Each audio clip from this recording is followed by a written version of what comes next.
Hopefully, I mean, when I was drafted here, I envisioned I could have went to Kentucky, I could have went to Kansas, but I chose to be different and went to Oklahoma to try to win a championship. I wanted to go there, went from my hometown, be different. They'd never won a championship in Atlanta. Doing that, me getting drafted there was felt like it was match made in heaven. This is something I want to do. I can defeat the odds here too. So for me, my whole vision was to always be here. My whole goal was to win here, win championships, bring people here with me, and build this championship here and dynasty here. But who knows? It's year 6 now, and who knows? For me, I want that. Welcome in, Hawks fans. Your boy Bryce Lewis back at it again for another Believe in Hawks episode.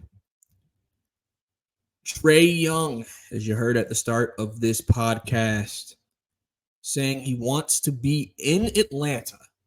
In an interview with Taylor Rooks for Bleacher Report earlier today that dropped, Trae Young went into some of the narratives that have been surrounding him, and one of those things obviously was the trade rumors, effectively killing it, saying that he wants to be in Atlanta. He wants to win in Atlanta. So I'm going to definitely get into a breakdown of that and discuss that right off the bat. Also, we're going to talk about the Hawks' big win over the Knicks tonight as well. So we're going to have all that on the Believe in Hawks podcast. I know it's been a while since I've done an episode, but glad to be back. But you know me, I don't like to waste too much time. Let's go ahead and get into it. So, like I said, Trae Young in that answer kind of said what I think a lot of fans have been waiting for him to say outright. I feel like this is something Trae Young has hinted at multiple times. Trae Young saying that he wants to be in Atlanta. He wants to win in Atlanta. He is thankful to be in Atlanta. And I think that he just wants the opportunity now to go ahead and, create a winner here in the ATL, because that's something that he said he wants to do. And that's why he feels like the match with Atlanta was so great for him. He talked about the selfish narrative. I get this narrative that I'm selfish, and the problem with that narrative is that can impact players from coming to Atlanta because they're hearing these rumors about Trae Young's kind of selfish to play with. That can impact who comes to Atlanta, especially when he's the point guard of the team. He's going to always have the ball in his hands. You don't ever want to, I guess, as a player, play with a guy who's labeled that. And he addressed that, saying he's not selfish either. He isn't a guy who, tries to be a selfish player, even though some people may believe that. And so he definitely has also shut that down as well. And one thing about Trae Young that I've always admired is just for a superstar, you have the low-key superstar, you have the outgoing superstar, you have flamboyant superstars, you have all different types. You have guys like Jokic in Denver, who is almost like he's like, I just come and do my job. Trae Young is more probably on the quieter side of things, a guy who barks on the court, but is not a loud superstar by any stretch of the imagination. He doesn't try to, create or push narratives for himself. He feels like that some people do that. I mean, he took a shot at Chris Kirschner, former athletic reporter for the Atlanta Hawks. He didn't say the name in the interview, but we all knew who he was hinting at because of the previous issues we knew between the two, talking about, how some people made some stuff up, or, he would feed into some of the media or the narrative dribble that was out there surrounding him, guys like Nate McMillan, Lloyd Pierce, in those situations. So one thing that I've always said about Trae Young, with him being in Atlanta, and this is something that I've always believed, and there's a reason why that 2021 Eastern Conference Finals run meant so much. It was something that was so great for the city, and for him too. Is I've always said when I talk about the Luka and Trae Young trade, people, at the end of the day are going to say they care about winning, which is right. I mean, you should want a winning product for your favorite team. But at the same time, you want the right players to play in your city. You want players who embrace your city. You want players who are dedicated and live and breathe your city. Because a lot of these guys are not playing for their hometowns; they're playing in new cities that potentially could be their new home. You hear about it all the time. A lot of people want to live in LA, but it's just because it's LA. You know what I'm saying? A lot of people want to play in Miami, but just because it's Miami. They may not be true Miami Heat people or a culture guy, but they want to be in Miami. Think about it. Jimmy Butler, he screams Miami Heat. Miami Heat guys, they usually try to bring in guys who fit the culture, fit the narrative, and fit the city. I think that's been one of the reasons why they've had a lot of success. I don't know why that happened. Then you think about guys over the years that have played for different teams. I think Luka has been great for the Dallas Mavericks. I feel like Luka fits the Dallas Mavericks. It feels like Joker fits the Denver Nuggets. It's like, you feel like with these guys, they fit their respective teams. Like, it feels like I couldn't see them playing anywhere else outside of just fantasy playing basketball, but because of the culture and what they do and how they fit that city. And Trae Young fits the city. Trae Young said it's like a match made in heaven. And let me explain a little bit why. A few years ago, when I was writing articles, I made an article during the playoff run about how Trae Young has been such a bright light for the city during this run because of the narrative that surrounds Atlanta and him as well. If you think about the narrative that surrounds Atlanta, the sports city, it's considered a small market. Doesn't get a lot of respect in the national media. Even the Braves. If you were a Braves fan, you remember the Braves World Series run, the disrespect from the LA media. The disrespect, it feels like, from commentators that they feel like they were biased against the Braves. The Falcons, probably since their NFL team, probably gets the most respect in the media out of all the Atlanta teams, but still at the same time, unless the Falcons are doing something big, they don't really got to get a lot of, big publicity from the media. Right now they are because of their quarterback situation, but that's, an example. For the Atlanta Hawks, the city is viewed as, like I said, a small market, not highly respected, a city that we don't get stars. It just feels like this city has never had the best sports luck. It just feels like it's Atlanta versus the world when they do have success, because everybody thinks, oh, they're just a nice story. Oh, they're nice, feel good, but they're not serious. They're not real contenders, regardless of sport. Trae Young, a guy who was a small guard coming out of school, went to Oklahoma, like he said, because he wanted to be different, tried to want to win there. A guy who said he can't defend at the next level. He's never going to be a one. He's a guy who people say that he's just not good enough in some people's eyes. People, around the league, there's been this narrative around Trae Young that people have felt like has been shown with the All-Star game, with him getting second in fan voting, but still barely getting in as reserve. Then also at the same time, you got to think about the Olympic team, Team USA, him not getting on the Team USA, them not. It feels like it's almost like they don't take Trae Young seriously, and that's how the city feels. It feels like the city does not get taken seriously in the national sports landscape. And so you have a player who is not taken seriously, but is a star. And you have Atlanta, that's a big city, but for some reason is looked at as a small market in the sporting world. I work in news. Atlanta is a top 10 market in news. But yet, at the same time, sports, it's like nobody cares. But people love coming to Atlanta. People love being in Atlanta. But for some reason, it's not viewed at that same level of respect as other cities. There are some cities that are like smaller who get more love from the media than Atlanta. And that's why Trae Young in Atlanta is so perfect, because you have a star player who has been doubted, who has been brought down, who has been told he can't, who has been told he won't be good enough. These are your flaws. This is why you can never be a one. You have a city that has been brought down, told that you're not good enough, told that no star is going to want to play for you, told that nobody cares about you in the sporting landscape. And then you draft Trae to Atlanta. Perfect match made in heaven. And that's why for him especially, he's like, it means more. Because if he wins a championship here, he will have a statue built for him. He will be like, this man literally will get anything he wants in this city, because he said, as a star, I'm not going to chase the big city. I'm not going to go to Miami. I'm not going to go to LA, make it easy for myself and, already go to places that already have long stories, histories, even though he appreciates the history because Trae Young is a fan of the game. He's not just going to sit there and just take that, he wants to say, let me put Atlanta on the map.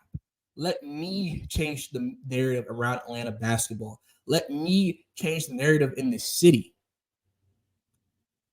That's what he wants to do. That is a goal I feel like he has always sat out to do while being in Atlanta. He wants to win here. In his interview with Taylor Rooks, he mentioned that he used the word hopefully. And the reason why he said that is because he knows it's a business.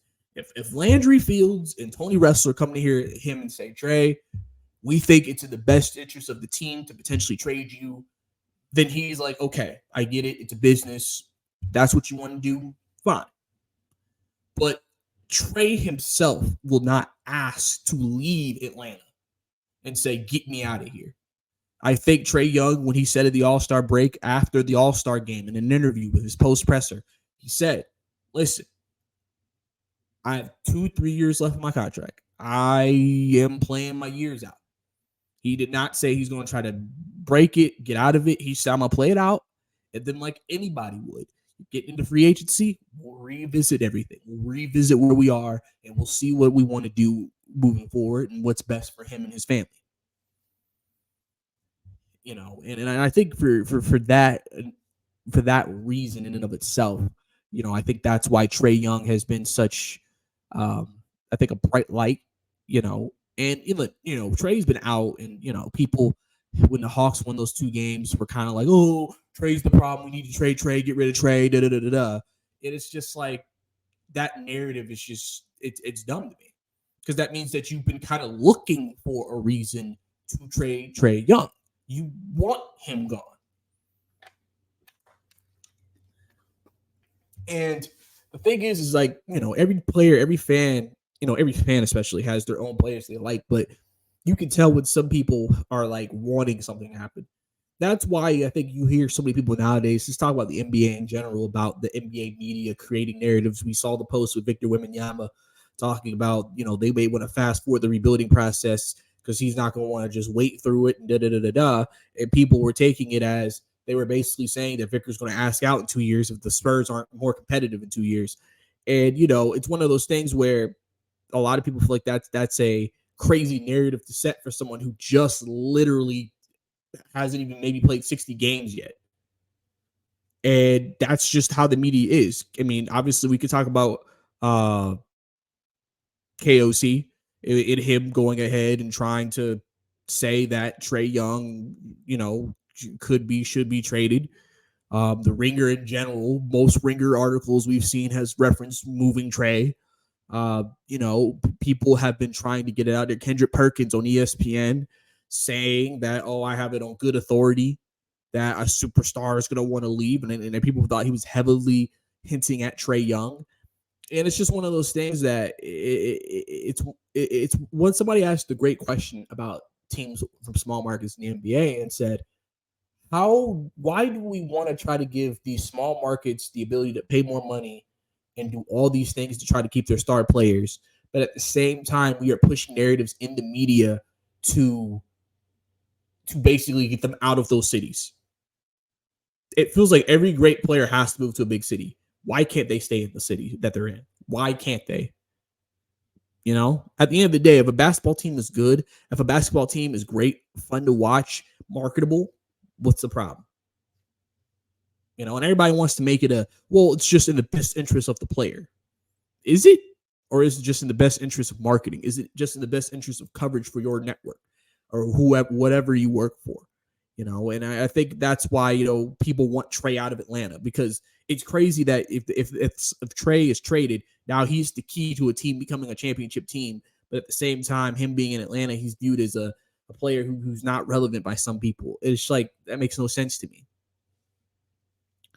The Hawks, I feel like have to do right by Trae because he wants to win. You have your star. You just have to make sure you get the pieces around him to win. You know what? I'm gonna also play a clip from Jeff Teague's podcast because he had Shams on there. Take a listen. In Atlanta. Yeah. Do you think Quinn wants to rebuild? Nah, Quinn like to win.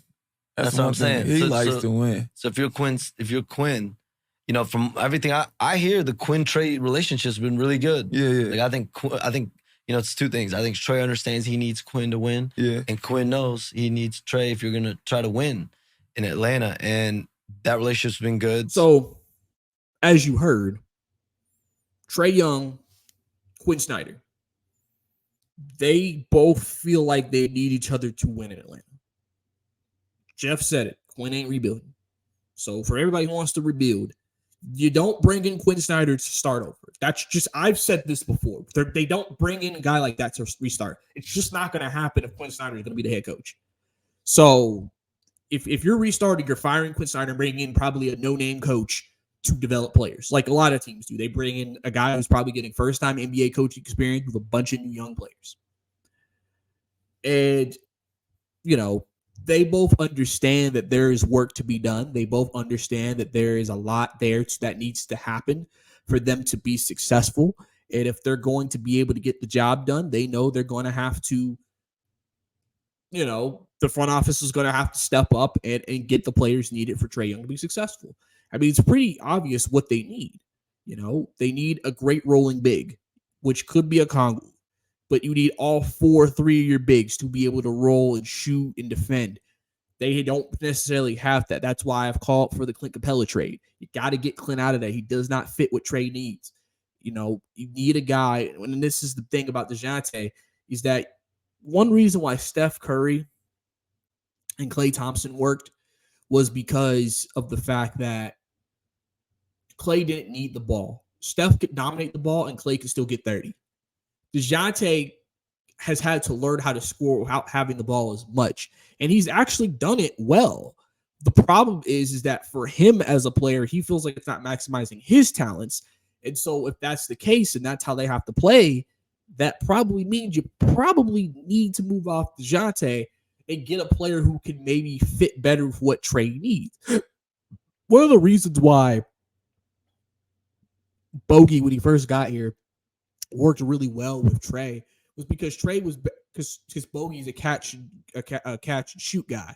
He doesn't have to have the ball in his hands a lot to be able to score the ball, and I think that was really effective for them, and that's why it worked. You know, obviously that's kind of what I think you need coming from your 2 spot. You need to obviously upgrade your defender there, but you also need a guy who doesn't need the ball a ton. A guy that Trae could potentially also feed for buckets and things of that nature. So I think that the front office has to adapt and get the players needed around Trae Young if they're going to make this work, because Trae Young wants to be in Atlanta and he wants things to work out. So, I mean, right? It's in the front office's hands. They got to show him that they're trying to create a winner because he wants to be here and win. And if you have a guy like that who wants to be there and win in your city, you have to try your best to make sure that you get the right talent around him and the right roster around him so you can compete. Because at the end of the day, if a player feels like we're competitive, they're more likely to stay. Don't make them feel like you're not competitive. That's what's going to make them leave. So just want to touch on that. But like I said tonight, we're moving forward to current after the interview. Hawks beat the New York Knicks tonight, 116-100 to end their 3-game road trip in New York. Hawks dropped 2 to the Brooklyn Nets in 2 disappointing losses, but came back tonight against the Knicks with no Jalen Brunson and was able to get a win. Hawks actually blew a 20-point plus lead, but was able to get back up in the fourth quarter and win by 16. So Hawks tonight got great performances from guys that they needed. Overall, as a team, the Hawks shot 51% from the field, 32% from 3, held the Knicks to 38% from the field. They struggled a lot offensively in this game. Knicks took 52 3-pointers, only shot 31%.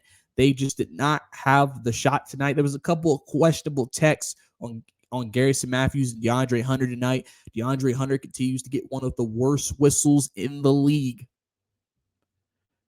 But here's a stat for you. Ever since Trae Young went out this past time, the Hawks are 3-0 when Jalen Johnson scores 20-plus points and 0-2 when he doesn't. Makes a lot of sense, right?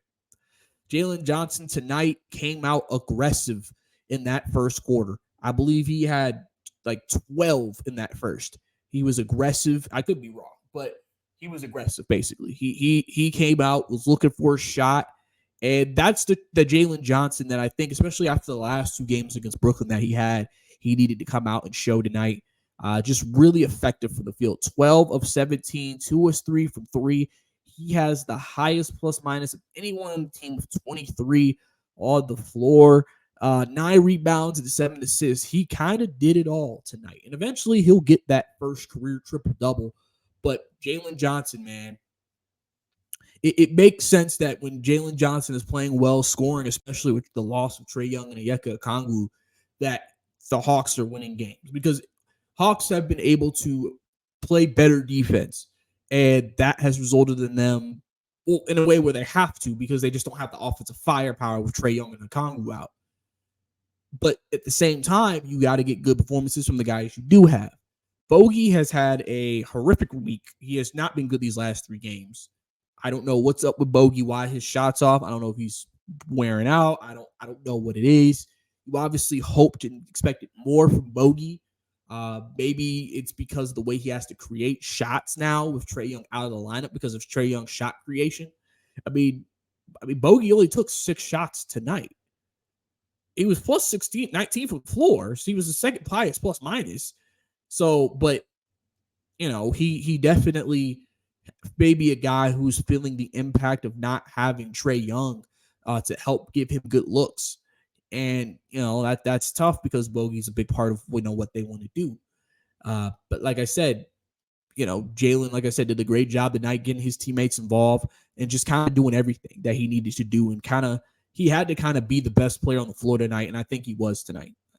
And then obviously DeAndre Hunter continues to be great. I mentioned this on Twitter. Bob Rathburn said a couple of games ago during the Brooklyn series, the duo game, he said that he talked to Hunter about just coming off the bench. And Hunter kind of told him that he liked coming off the bench. He liked his role. And, obviously one of the things that people have mentioned with DeAndre Hunter coming off the bench was, oh, this is good for his knee. This is good for the fact that he doesn't have to, play a lot or put a lot of wear and tear on the knee. I mean, 2 big revelations for him is coming off the bench and his 3-ball. He has been fantastic with the 3-ball, which then opens up his entire game. Tonight, he only made 2 threes tonight. But he was 9 of 14 for the field, 22 points in 25 minutes. And that ultimately is what's been making this so impressive for DeAndre Hunter. This man's getting like 25 to 28 minutes a game, but giving you 18, 20, 25, 24, 17. He's giving you those performances. And that means he's being efficient in the time that he's out there. Plus, I also think when he comes in with that second unit, he seems a lot more aggressive offensively. And I wonder if that's something that they're like, I get it. First unit, Trae, DeJounte's out there. They're kind of the first 2 options that you're trying to find it. When he comes in off the bench, they usually go to the 1-point thing. And, you could maybe have Jalen out there too. But I think, in that role, Hunter knows he can be a little bit more aggressive. So there's spacing that's good for him. And that ends up working out pretty well for him. So, I think overall, he's done a pretty good job doing that. And I said, listen, if DeAndre Hunter is comfortable coming off the bench and he's giving you this type of production, I really don't see the need to trade him, to me, because it's just why are you trading him if he's giving you that type of production? That's just me though. I wouldn't trade him if he wasn't. So, he's done a great job coming off the bench for them.